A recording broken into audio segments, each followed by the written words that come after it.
मेरा सवाल यह है कि सर कि जब खवातीन अपने राइट्स की बात करती हैं तो इस चीज़ को फहाशी के साथ क्यों लिंक किया जाता है? ये जो सूरत हाल जिसकी आप वो जो साइकोलॉजिस्ट साहिबा की आप बात कर रही हैं, वो तो कोई 4-5 चीज़ें इकट्ठी बनी हुई हैं। वो जर्नलिस्ट भी हैं, वो साइकोलॉजिस्ट भी हैं, वो पार्टी की वर्कर भी हैं और सोशल राइट्स मूवमेंट भी चला रही हैं, वो सारा कुछ। लेकिन उनको मैंने तो कहा था कि उनको जेल में होना चाहिए, ना कि यूट्यूब पे, because you can't really say that violence is an expression of love.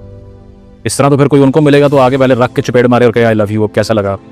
Because बात यह है कि आप ये कोई मजाक कर रहे हैं कि मतलब it is the 6th most dangerous country for women in the world. 650 औरत 1 साल की ऑनर के नाम पे मर रही है, ठीक है।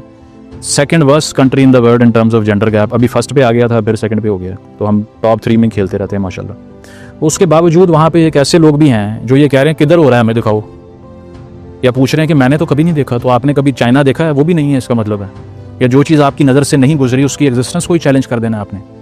तो ये डिनाइल होता है बेसिकली, ये अपार्थाइड होता है, जिसमें जिस तरह जो जर्मनी था, नाजी जर्मनी, उसके अंदर क्या था कि अगर ज्यूज़ का जेनोसाइड हो गया तो जर्मन पूछते थे किधर हुआ है ये, हमने तो नहीं देखा, क्योंकि वो सारे वो कैंप्स में ले जाया करते थे उनको और वहाँ गैस चैम्बर्स में बंद करके मारते थे उनको।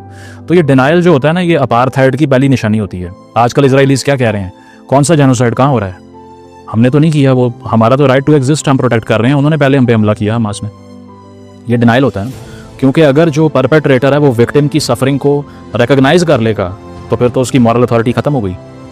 सो दीज आर द पीपल जो उस निज़ाम को परपेचुएट करवाना चाहते हैं, जिसने यहाँ पे सबसे बड़ी ऑपरेशन कोई है तो वो यही है। मैंने तो यही देखी है कि ये हिंदुस्तान से लड़ पड़ेंगे, ये जाने दे देंगे, ये अफगानिस्तान पे हमले कर देंगे, घर की औरत को आज़ाद करने की हिम्मत नहीं आएगी, जंगे जीत जाएंगे। इस बात के ऊपर सब इकट्ठे होंगे। यहाँ ना नून लीग होगी, ना PTI होगी, ना पीपल्स पार्टी होगी। इस पर एक ही एजेंडा है कि ये मिल के हमने ऑपरेस करना है।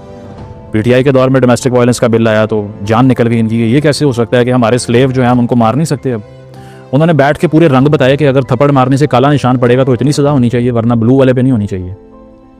ये मतलब सब्सटेंस था डिबेट का जो वो करते हैं, कि हल्का तशद्दुद का बड़ा टर्म मशहूर हुआ था उन दिनों में। तो ये चीज़ है कि we have to contain this, क्योंकि किसी स्टेट में रहने वाली 51% एंटिटी को अगर आप अपार्थाइड का निशाना बना दोगे तो आप कहीं भी नहीं पहुँच सकते, कहीं भी नहीं जा सकते। ना आप इकोनॉमिकली मजबूत हो सकते हैं, ना जमहूरियत आ सकती है, ना पीस आ सकता है। जिस खातून को घर बिठाओगे, तालीम नहीं दोगे, उसके बच्चे भी वैसे ही अनपढ़ होंगे, क्योंकि उसके पास क्या विजन है कि वो एक ऑफस्प्रिंग को रेस कर सके उसके बाद में? कुछ भी नहीं।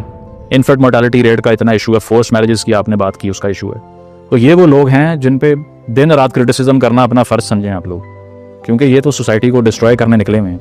इनकी आवाज़ें बंद होना is very important. They have no democratic right.